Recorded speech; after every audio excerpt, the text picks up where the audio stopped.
excited. Look, I don't even be knowing what's going on, but I just be excited about life. Okay. Yeah, we gotta be. That's how we come. That's how we are so successful now, and gonna be successful. Right.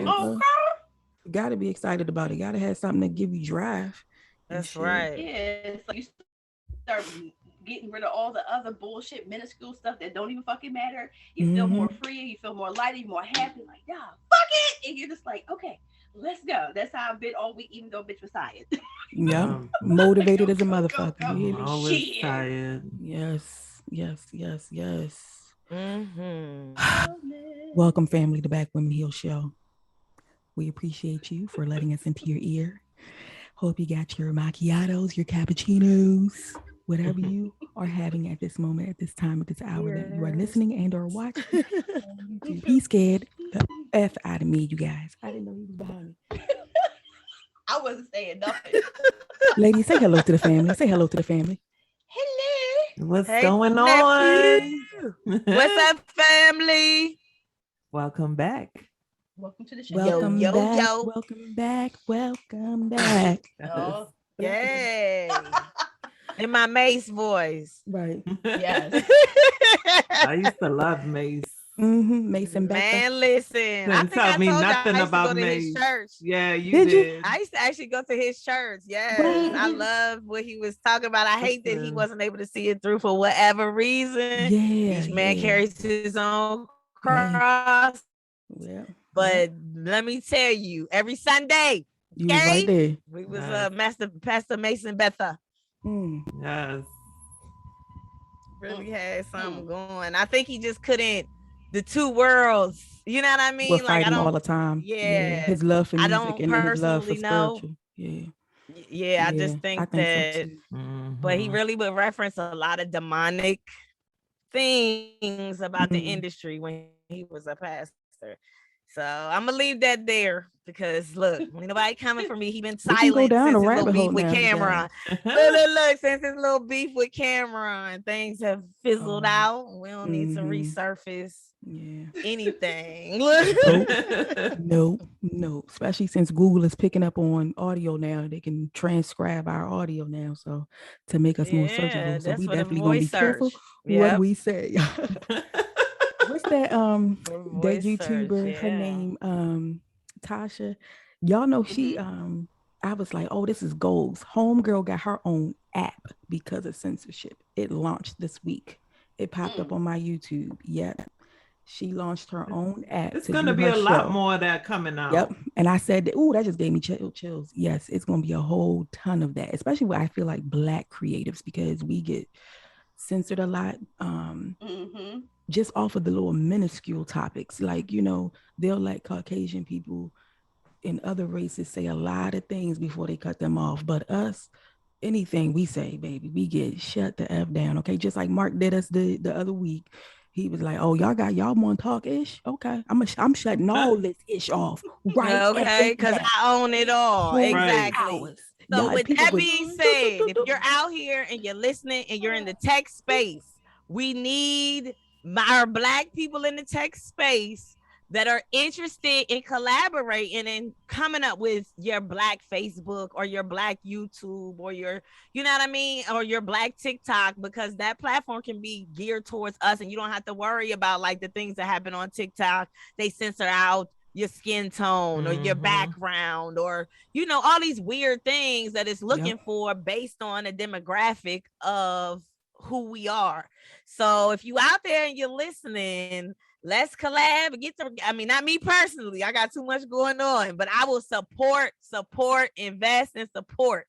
So let's get something going. I'm just throwing that out there with our sisters and brothers. And if there's already somebody out there that's trying to do their thing, let us know, you know what I mean? So that we can support. Yeah. But we definitely need our own, and not to be, on no racial stuff, but like, again, we're penalized for being us on these other platforms. So we definitely, if y'all out there, we will support. Hit us up. No, she's her platform. You so right, Ashley. Yeah, I'm her platform and everything. Her platform is just like your homegirl, the other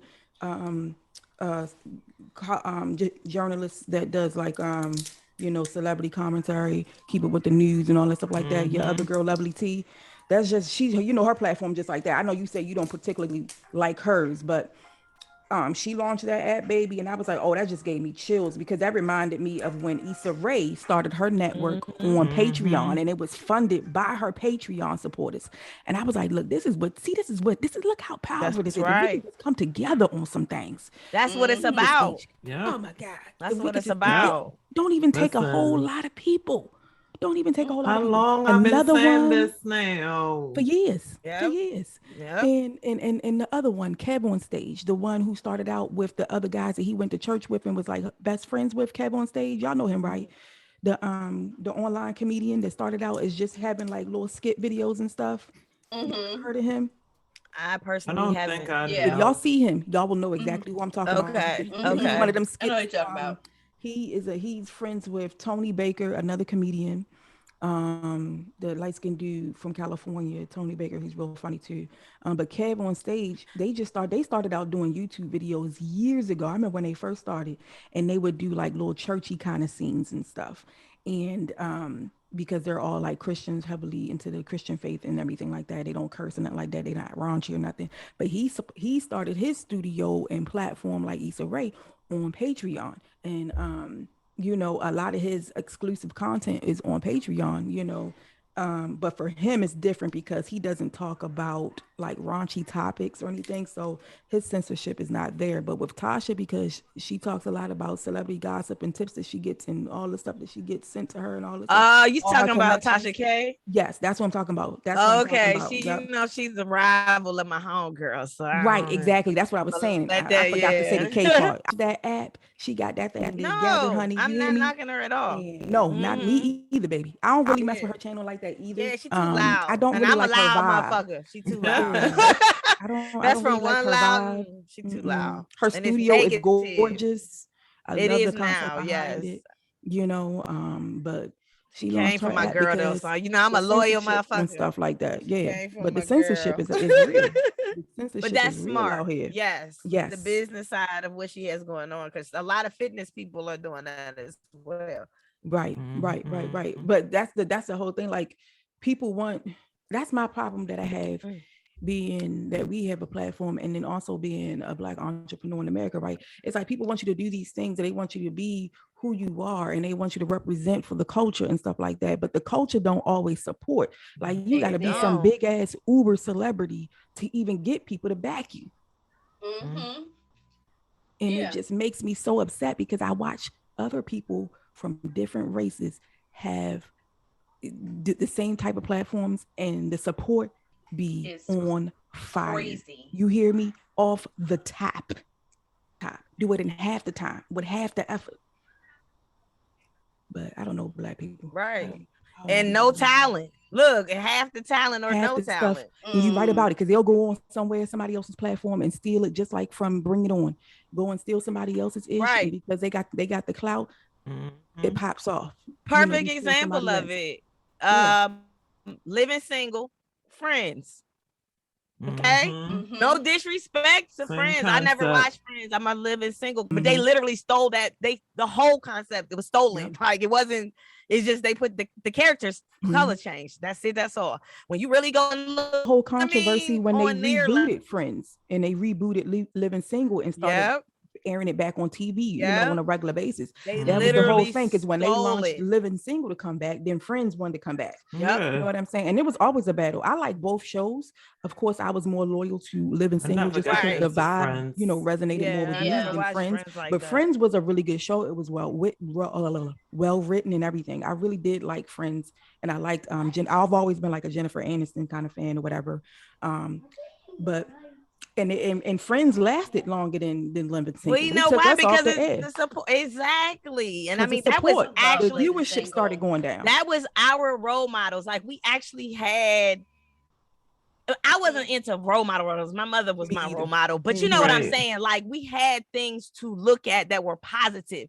Now these girls want to be just like Love and Hip Hop, whoever, okay, let me disrespect reality TV. Yeah, like there's no disrespect at to what all. they do. It's the Because truth. if somebody come to Even us the Real with this on the network, Housewives, baby, I'm all there, but we not gonna do what they do. Exactly. In our generation, we have family geared sitcoms that was relatable, and people going to college, right? Or going like positive achieving and images. obtaining things, not getting inflated and being, you know, like even on top of what is being presented, the relationships are garbage. They're not building each other up. They tearing each other down. They dragging each other. Like, look at, I'm not even gonna say anything to get glorify any eyeballs to this bullshit. But if you watch this shit, then you know.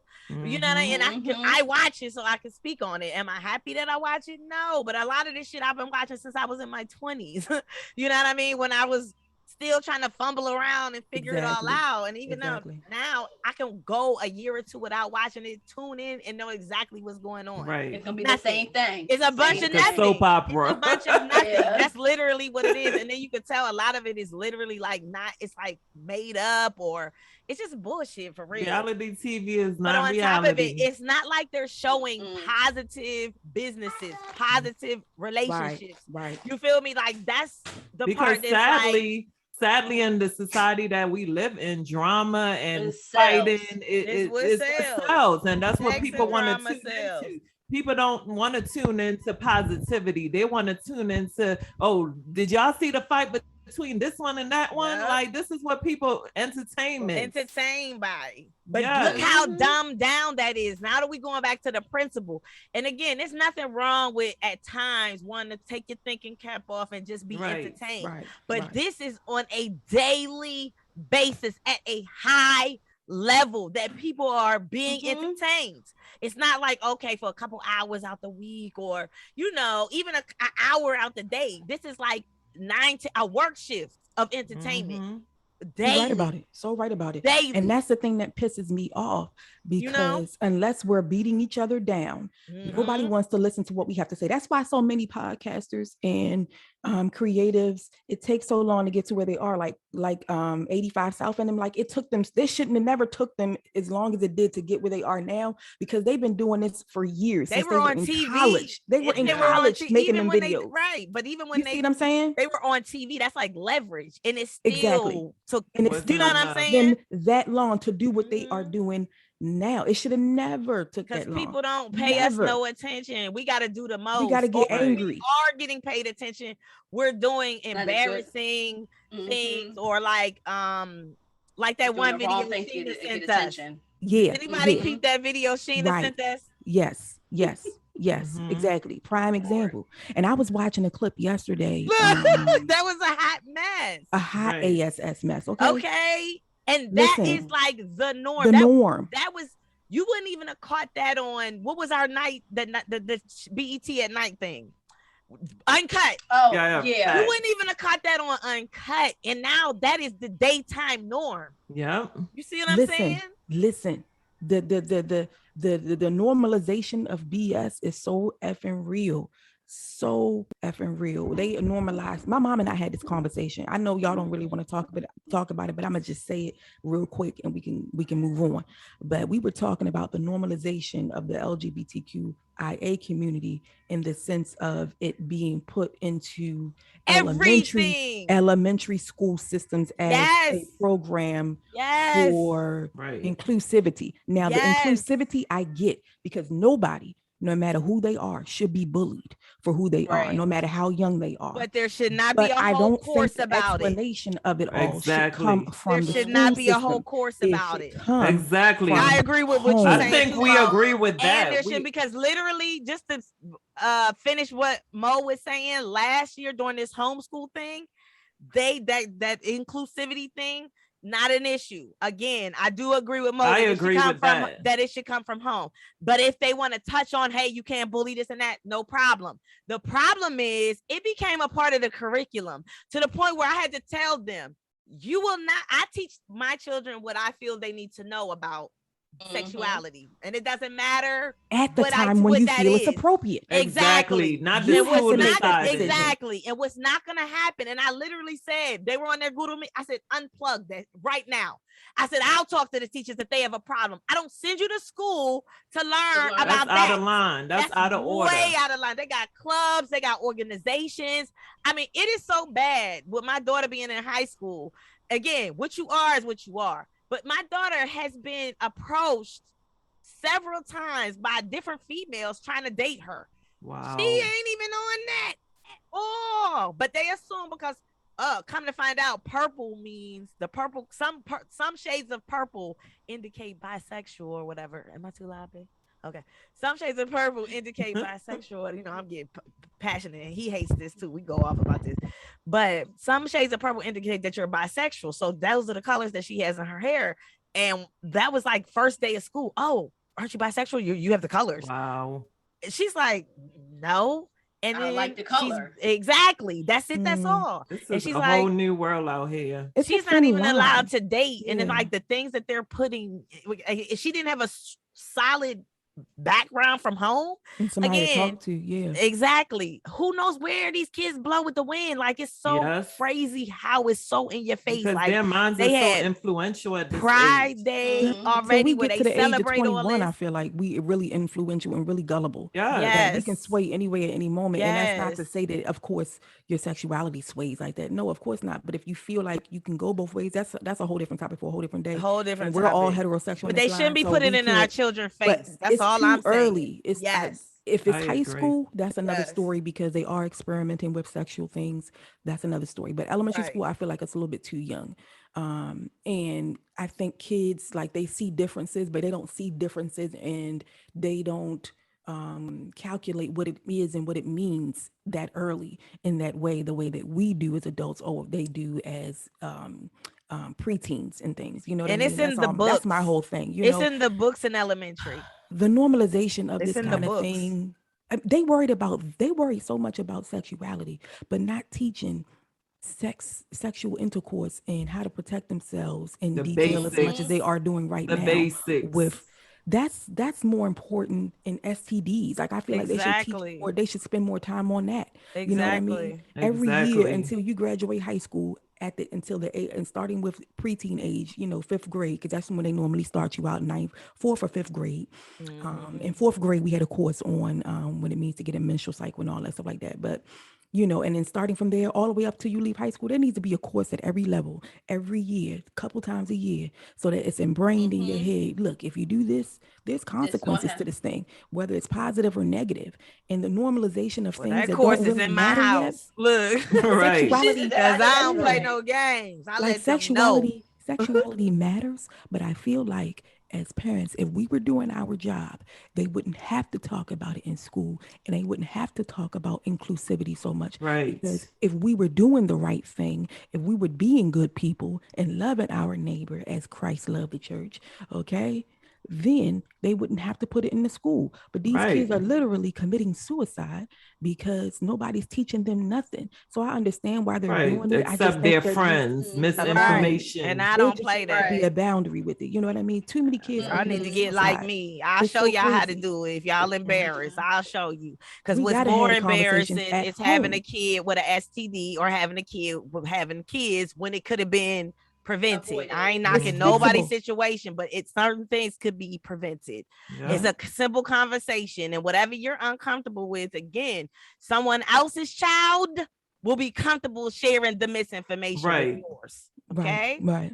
Yeah, and so, you don't know. And see, you leave it up to society to teach your kids anything, then you don't know what's going to be told to them that's in truth or that's to groom them. You know what I'm saying? Because we got issues with grooming now. Like it's running rampant. Like it's always been there, but because of social media, it's happening more frequently because we have a lot of access to one another, and we're giving our kids these cell phones that have access to all these apps and things like that. And so they being groomed for sex trafficking and all this stuff. People snatching kids off the street. It doesn't matter if you have a boy or a girl. Okay, they catching them all.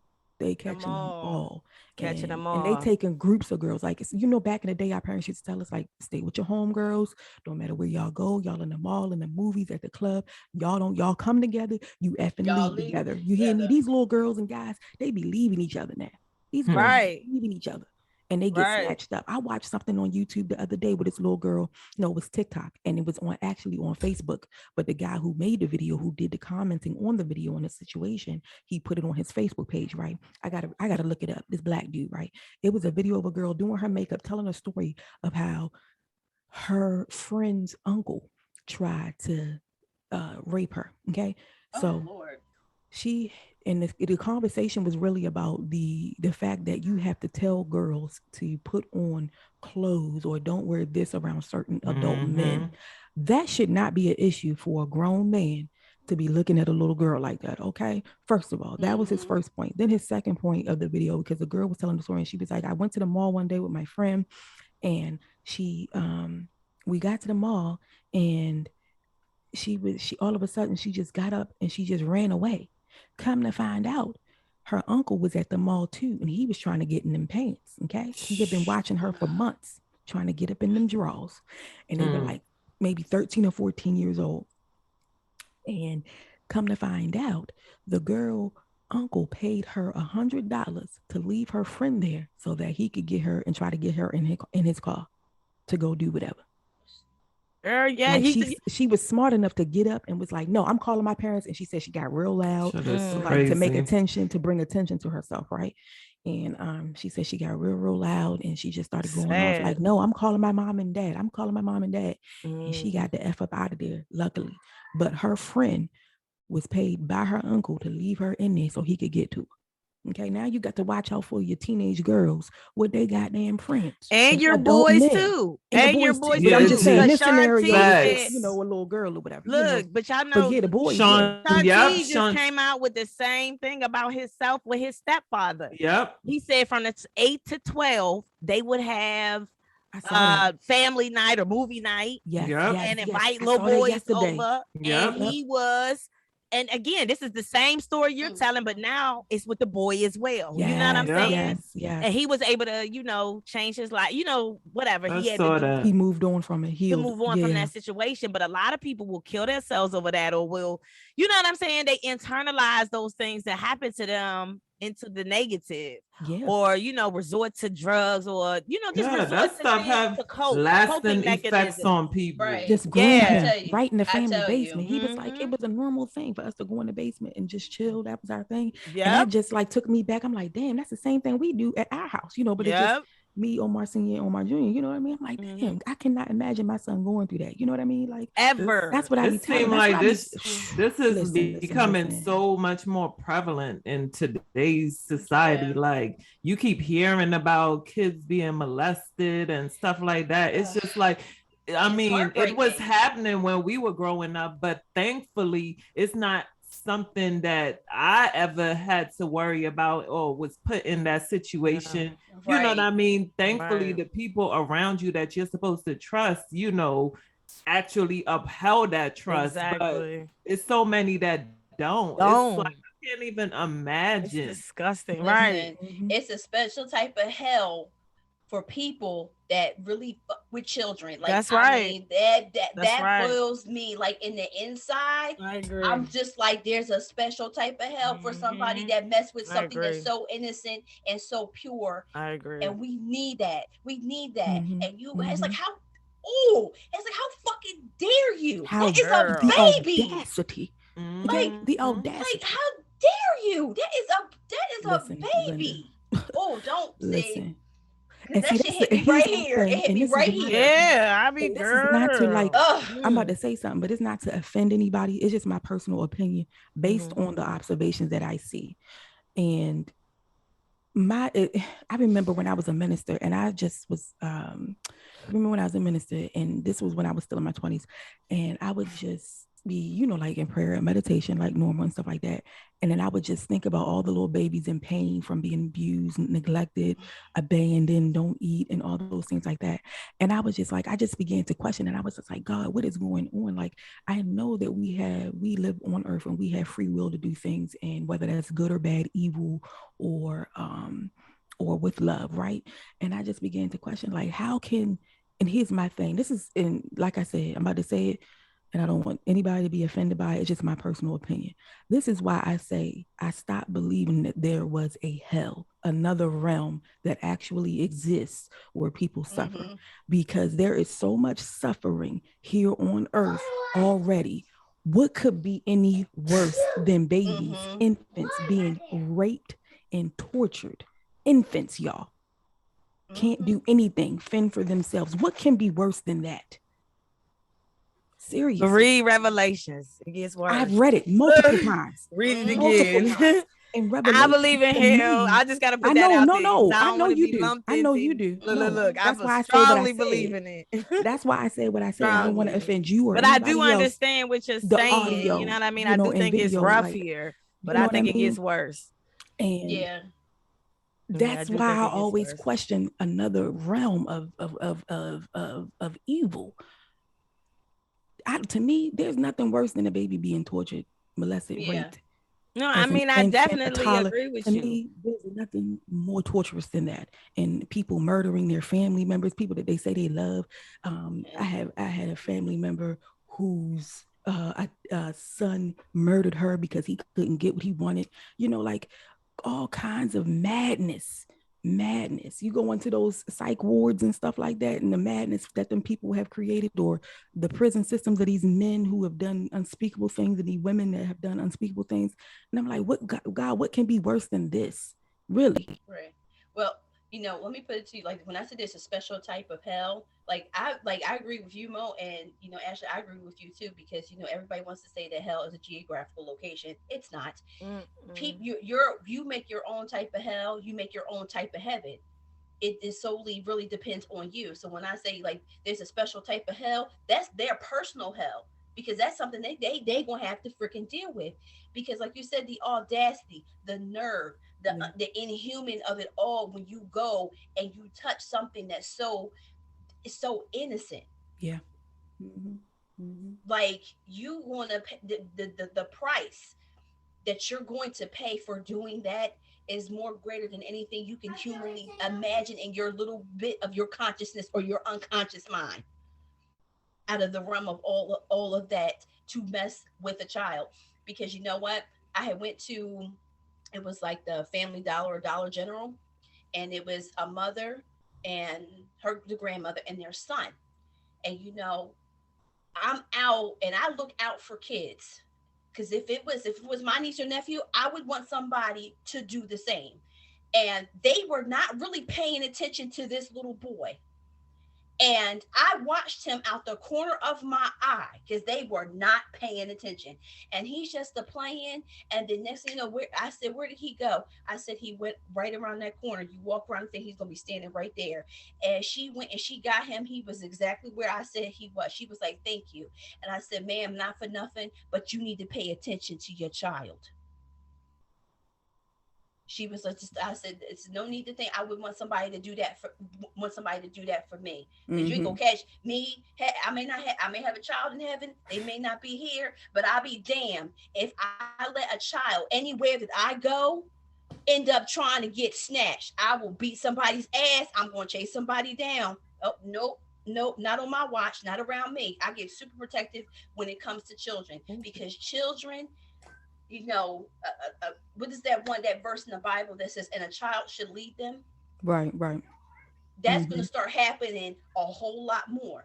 So we got to protect our babies. I don't care, black, white, Chinese. I don't care, purple, magenta. We got to protect our babies. Goddamn, Selena always talking about something. I can't. Selena was like magenta. magenta, or all the damn colors of the fucking spectrum. We got to protect our babies. Absolutely. It's a must. But you know what the problem is too? It's just like the over sexualization of everything.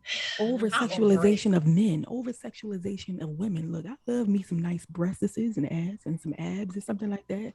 I even love me a good dad bod. You know what I mean? I have to. It's my husband. You know what I mean? I got a little dad bod. You feel what I'm saying? Right. I love it all. I just love the human body. But I think there is a fine line of too much. You know what I mean? Like it's just too effing much. It's like Ashley was saying earlier, like the things that they put on daytime TV, like during normal family eating hours and things like that.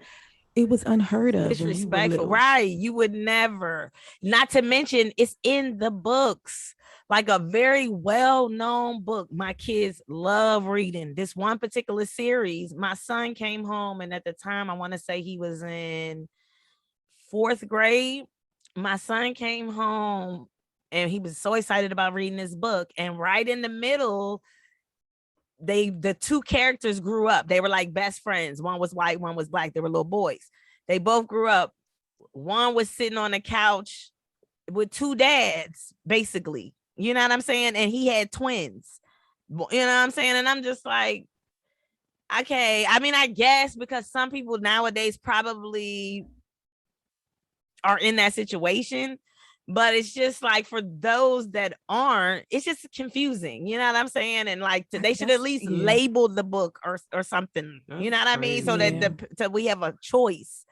As I've seen books like that say like two moms and stuff like that that explain it, and it's for but this doesn't really explain that one. You know what I mean? And that's that's fine because that's like I said, people are in that situation, right? And that gives you the choice as the reader to decide if that's what you want to approach. This was just a real common series.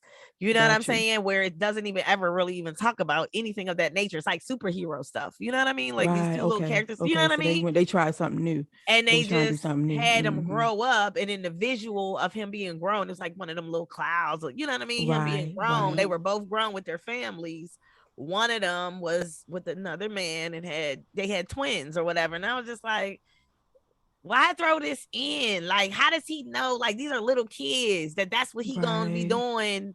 You know what I'm saying? Like, it was just so random. Mm-hmm. It wasn't, like I said, one of those books where you know what's inside and you choose to, you know what I mean, go that direction or not. To teach your kid through the book. Because a lot of people buy books to teach their kids. Exactly. Because I've done that even with not so much about sexuality, but just their bodies. Like, this is a penis, this is a vagina, this is, you know what I mean? Those types of just show the anatomy, but like in a cartoony, age appropriate type of way. Exactly. But and they be cracking up. Kids are so immature. Right. So I remember I'm like, you we were like that in middle school. Right. You know, exactly. You looking at what you got. You know, they aren't showing like anything, just a little teeny little kid, but they got their butt out. Right. I'm like, you so silly. I just think the society that we live in today, and I think I've said this on or off record before, it's like they just force it down our throats. Yeah. It's okay to be who you are and whatever you want to be. That's not the issue. Right. But it's like you're also choosing what other people, kids are exposed to before they're even ready to expose them to that lifestyle. Exactly. You know what I mean? It's just being put down our throats, like you know, everywhere. Commercials, like you're like, what? When this start happening? Every show that I like has that intertwined in it. Even the children's shows, like everything intertwines that theme.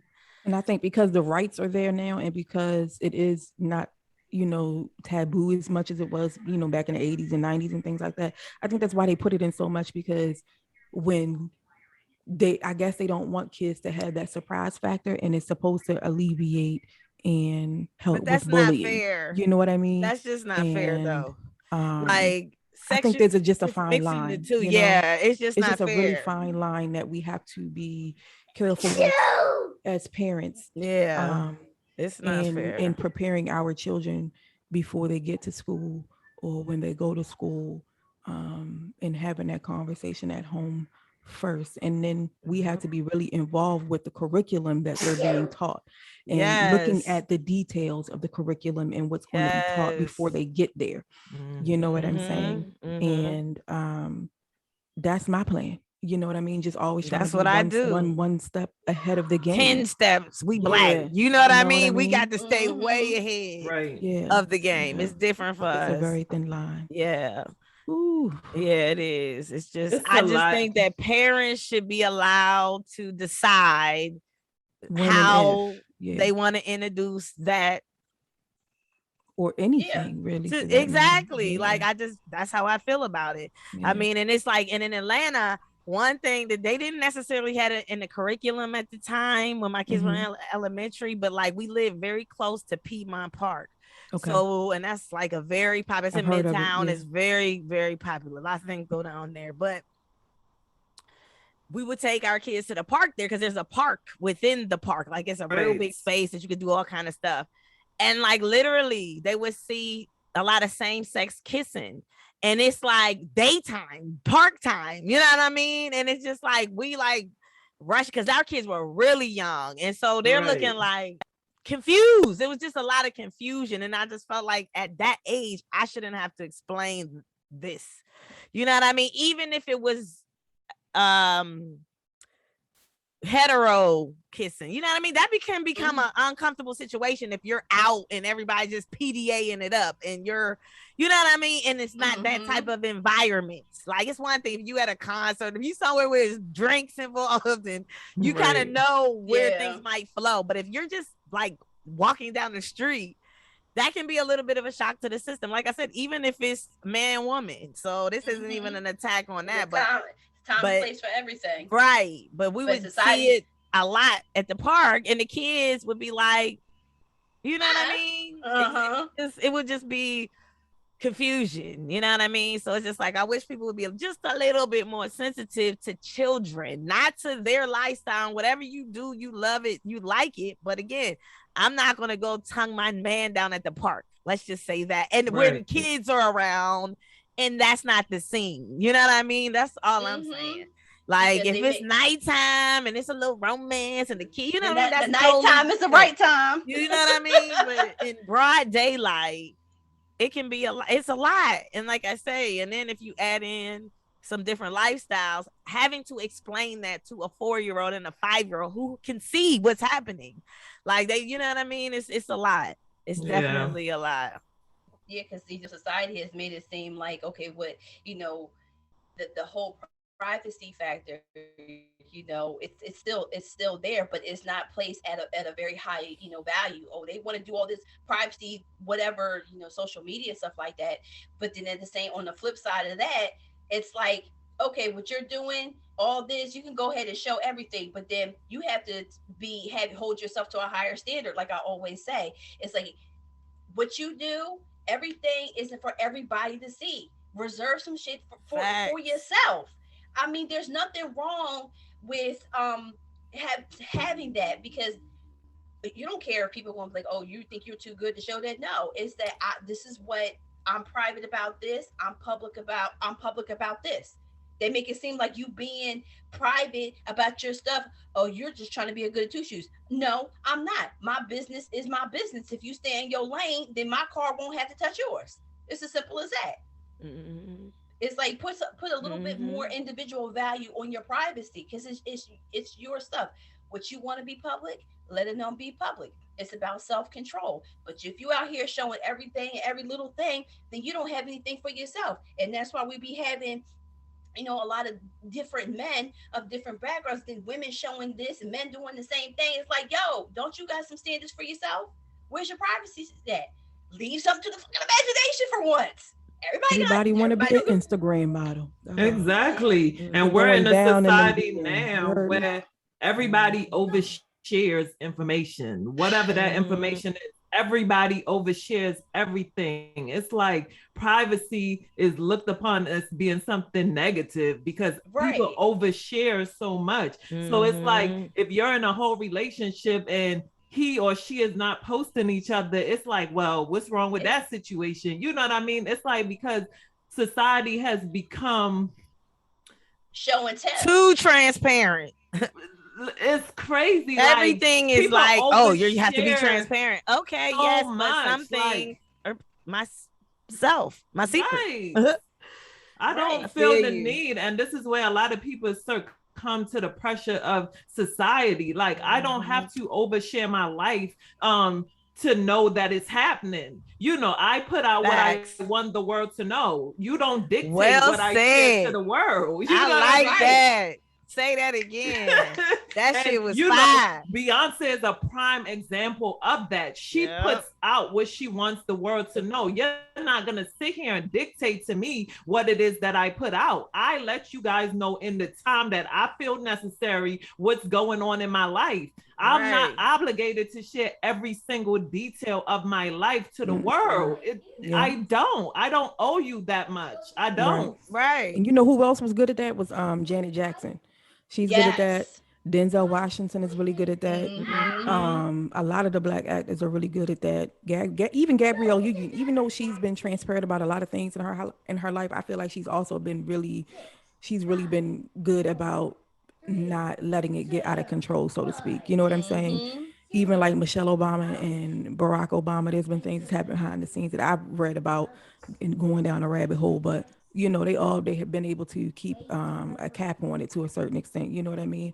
And at the end of the day, when you're in the public eye, it's up to your PR team. It's not up to your PR team what is exposed. It is up to you, and you pay them to protect you. You know, that reminds me of like Olivia Pope when with Scandal, the whole show. That was her whole job, to protect the PR of presidents and other government officials and stuff like that. And I think that when you are in the public eye, it's really important to have somebody like that works for you, under you, to protect your image, and not necessarily trying to make you out to be like this goody two-shoe, as Salita would say, or anything like that, but just to have some sense of normalcy. You know what I mean? Exactly. Right. Exactly. What's normal for you is not normal for someone else. This is basically what the whole conversation is about. Like, it's a thin line, you guys. It's a very thin line. All of it. Yeah, because personally, you know, even in, you know, Mo, you triggered something that I was thinking about, like when you say having a PR team, and that's why, you know, all of us can agree that, you know, we are very careful about who we surround ourselves with. You know, I want to have my team like Chadwick had his team. That's where I'm trying to be, where nothing gets out the circle. Everything stays within.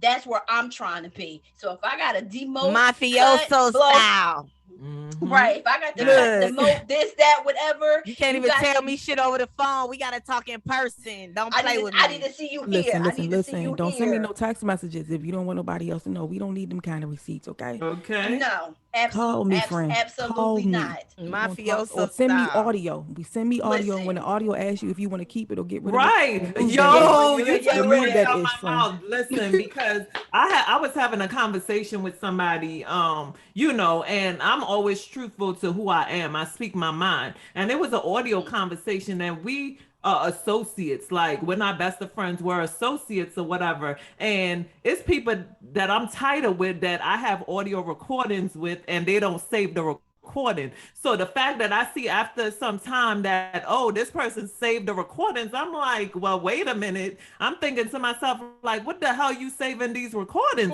for? You know what I mean? But people be trying to get you caught up, and you gotta be careful about. I had a friend who's in North Carolina, and somebody saved a story that she posted. People sneaky, and they told her that they had it because they were like, oh, this was hilarious. I saved it to my phone. I had to save it because this is hilarious. And she was like, wait a minute. I need to pump my brakes. I need to fall back. And I need to rethink my relationship with this person. You need to pay why attention would you save to my things story like that? You know what I mean? And of course, there's settings where you can, you know, make it so that it's not shareable. But the thing is that people can screen record it. You know what I mean? That's the screenshot it. Like, you gotta turn off your geotags now with on your iPhone settings. Turn off all that stuff, because if you post a picture of you and your family online and you had your geotag on, if somebody want to stalk you, they can stalk you. That's why when I go places, I don't tag myself as being there while I'm still there. Right. I'll wait till I leave. get back to where I'm going. You and got then it. tag it. You feel what I'm saying? Because I've been gone 6 hours ago. Bye, exactly. Vacation and everything. Vacation Been did it. Look, and when we go on vacation, sometimes I forget to post. Okay. I'll post pictures while we on vacation, but you'll never catch me telling where I'm going. Because you're not going to catch. Because I could be anywhere. I could be in Italy. I don't want nobody coming to rob my house. You know what that happened to a family member. A lot of people. That happened to a family member.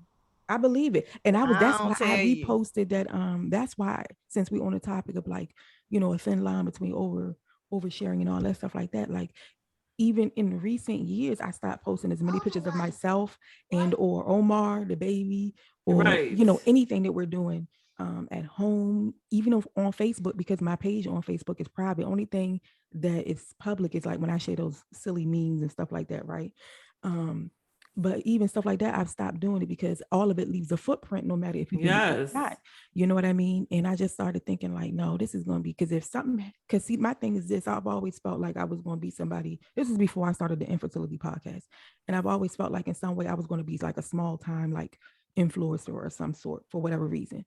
And with the infertility podcast, that's when I stopped doing it. I was like, I'm going to have to stop, pump my brakes on sharing so much, fixing my Facebook account, you know what I mean, and stuff like that. Like when I started that podcast and my numbers started getting real high with the podcast over there, I just had to tweak some things, you know what I mean? Because recently this week I was watching Red Table Talks. Now, excuse me, y'all. Now I know Jada is supposed to be canceled because of her whole entanglement situation and the contradictory nature of her life, right? And she always trying to preach to somebody. A lot of people have canceled her. So I was watching Red Table Talk this week. Listen, if you have not seen that latest episode, y'all need to watch it. I haven't seen it. Gotta check I have it on my page. I had to reshare it because they were talking about this very thing. Her niece in California that is related to Jada's side. Real pretty little girl, gorgeous, right? Her and Willow are really tight. She has been stalked by somebody she went to high school with for at least 10 years. The girl goes on her Instagram page, tortures her, and says all kind of mean things to her. The girl moved into her neighborhood, and because there aren't any strict laws about stalking, there's nothing that nobody can do. And she like a sitting duck waiting for something to happen. Then this other lady came on there and shared her story, and she has been stalked by a group of predators for years. And she used to work as a CEO for a tech firm in California. And she had to quit her job and everything because she just didn't feel safe. The people were sending strangers to her house thinking that it was a whorehouse, you guys. Oh my God. That's crazy. I go back and forth about this because I don't have kids yet, but I'm so private with my life. Like I always in my head now, and that could change, but in my head now, like, when that time come, I don't know if I would want to post my child on social media platform. It's not going to change. You're going to be the same. My mother is exactly like you. Girl, she does not post her grandbabies. Like my mom don't have no socials. Exactly like that. Like, I see it. I see people create like whole accounts and stuff, and it's nice. Like your mom's an Aries too, right, Mo? Yep. That's the point I'm making. Yep. They don't play that. But they're very private. Y'all very private. I don't know. Like I always had it in my head, and family is gonna need this disclaimer. Like, please don't post my child without my permission. Tell my aunt that. You know what I mean? My aunt that. Yeah. Exactly, because I have a cousin. Like he's like 2 years older than me, and he has a daughter. He have a daughter. She's like 5 or 6 now, and we have tons of pictures of this little girl. She's beautiful and she's so intelligent. They make videos of her all the time, but it's not one video on social media to this day posted of his daughter. And that's not by default. Like I'm pretty sure he did that consciously. And I think I'm going to be the same way. Like I don't want my child. People could steal pictures, and do all kind of crazy. Yes. You're right. Yeah. And that's exactly why I don't post Omar as often. Because when I was watching it, reminded me on watching Red Table Talk this week with that because their whole episode was about stalking and online bullying and stuff, and how people are being targeted by random people from the dark web. And the lady I was just talking about who who the people, the predators were sending people to our house thinking that it was a whorehouse. Like people were like real dangerous type of people were coming to our house looking for sexual stuff to go on and stuff, you know what I mean? And her life will never be the same because there's nothing to protect her. The people stay online even though they do things like that because it's online. There are no laws yet. And this guy from the FBI came on there, or whatever police force he works for, I think it was the FBI or something like that, he's a private investigator. He was like, you know, they're working on laws for this sort of a thing for online protection and things like that. But the problem is that, like I was saying a couple episodes ago, the internet has moved so fast and the online world has progressed so fast, too fast, that law enforcement can't keep up with it. Laws can't keep up with it because it takes so much time to get these things considering passed. You know when we were in high school and now 20 years later, like when we were in high school, the internet was just becoming a thing. So in the matter of 2 decades, we're talking about. And the rate that this thing have malls are closing. Malls are not a thing. Teenagers people aren't going out no more about hanging out at the mall. That was like the thing to do when we was teens. Hang out at the mall. Go, even if you didn't have no money, you were just trying to go to see who else was up there. It was hanging out. It was hanging out. It was somewhere that was safe to go. Exactly. It was something to be indoors. The internet is what it is. Yeah. And indoor, so that's why I was saying, like, that's why Omar is not on internet, because y'all know he has an engineering degree. And he was like, we moved way too fast. He was like, when I was taking AP courses in high school, the stuff that's happening right now wasn't supposed to happen until like our kids were dang near our age. You know what I'm saying? The algorithm is like on fire. Yeah, he was like, it just can't. It's just too fast, too much. What they can do with numbers is insane. All I got to say, y'all start these businesses, these companies, make sure you got holding LLCs and all things to protect your identity. Make sure that trademarks, UPS addresses for your address. Don't don't put no corporation. You open up a corporation in LLC, don't put your home address on it. Go pay that money, the $200 a year, UPS store, to get you a mailbox. You know what I'm saying to y'all? Boom. Protect your life. Protect your life. Because they will show up at your child's school because you didn't post it what your child like, what they wear, what they currently look like. So they know how to pick out your child, call them by their name. You hear me? And be like, I'm going to meet your mother. And that's what happened to the white lady I was just telling y'all about, who the sex trafficking dude showed up at her house. They went to her child's school because she gave an example, I'm sorry, of when something so small and minuscule can become a big thing because we're not thinking and we're just being normalized. Again, that word we're using is being normalized, so oversharing, right? And she was like, all it takes is for you to post an Instagram photo or a Facebook photo, and it's not private and it's public knowledge, and you tag your location where you are with your child at their favorite ice cream spot, and all it takes is for a predator to check that location, show up to your child's school and be like, hey, such and such, come with me. Your mom said we're going to such and such ice cream shop because y'all was just there last week, and you tag where the F you were. Simple things that we do. We're not even thinking about it. And we just doing it because that's why I keep it to the minimum. Y'all know that's how I am. You want to see what my son look like? A little here, a little there. Mostly you can watch YouTube. You can come to my motherfucking house and come see him or something like that. If you want to see me, come see me where I'm at, or I come see where you at and stuff like that. Like, that's why I stopped sharing pictures a lot. And I wasn't really like a big picture sharer anyway. You know what I'm saying? But I would do stuff like, because I had family members. I mean, sometimes you can't help it because they're so cute, and you just want to share them with the world. But like, y'all gonna see like birthdays. That's usually when y'all see my kids. Birthdays and when school starts. I can't. Y'all know, like the parent in me can't, but I don't be tagging where we're at. You know what I mean? That's one thing I do not do. I only tag like birthdays. I'll tag where we at because I'm with my man, so y'all can come. Yeah, look, we deep. But you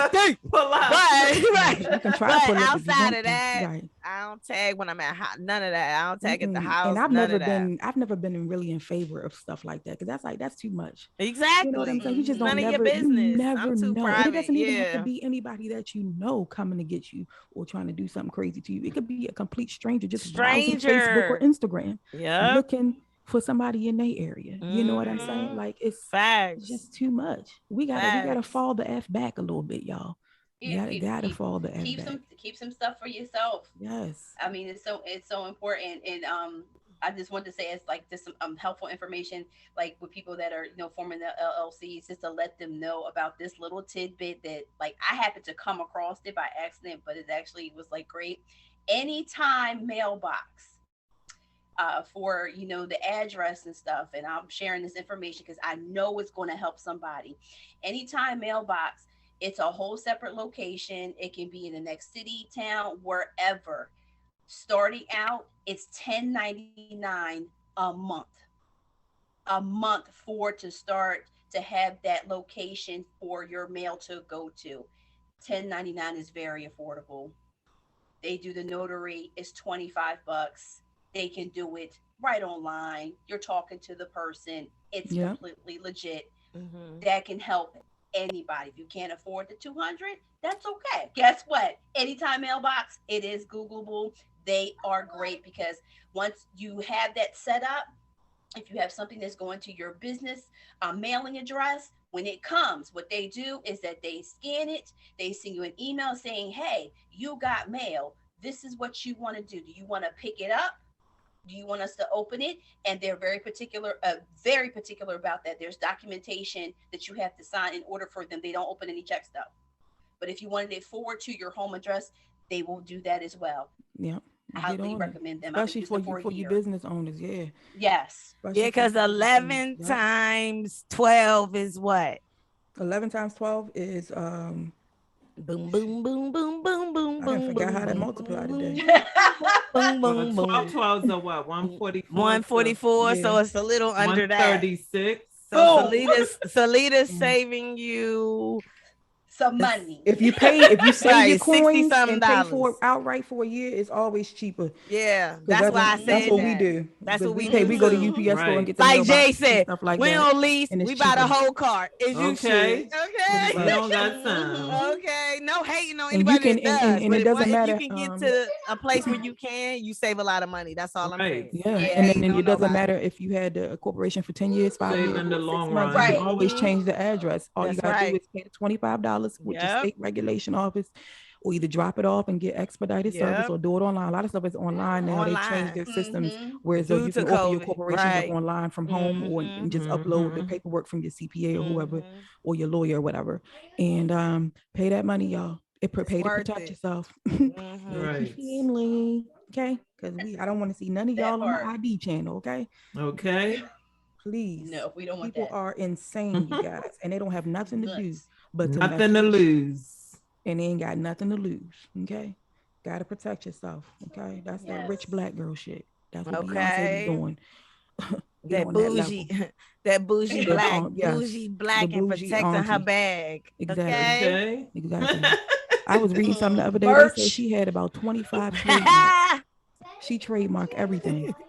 She trademark her everything. That's another thing I want to do is trademark. Yeah, trademarking is a big one. I need to trademark my isms. Right. Yes. I'm in the process of trademarking is big. Yes. Quite a few things. Me too. I can't say what because y'all ain't gonna beat me to the punch. Right. But it's happening. You know, effer will definitely take your ish and run if they got to run with it. And the thing about trademarking is, once it's trademarked and you're running the brand, the trademarker can come in and either cap off you or shut you down till you throw all your samples out. So get your LLC, but get your trademark, baby. Get your weight up. This mogul talk. It's long, especially if you creating something like a physical, tangible product. And then when you want to protect your name, if you're a creative and you have a platform like this, or you want to start a platform, you don't have to do it right away until you know the platform is working for you. But at some point you would want to do that. Okay. But anyway, you guys, that's neither here nor effing there. Okay. Thank you for rocking with your girls today. Where can we find it? Where can they find us, ladies? Everywhere. Ashley, hit them. Everywhere. Hit that bell and subscribe, my tubers, down below. Yes. Make sure you follow on your favorite audio platform as well. And we're on Black Women Heal Show everywhere. everywhere. Everywhere. We appreciate you. What else do we have to offer? Black Women Heal Pod at gmail.com. Kids and all obituary ideas and dick, because we all need a little bit of that. A lot of that. Our website. Y'all little Jada kiss. Bye. Bye. For harmonization.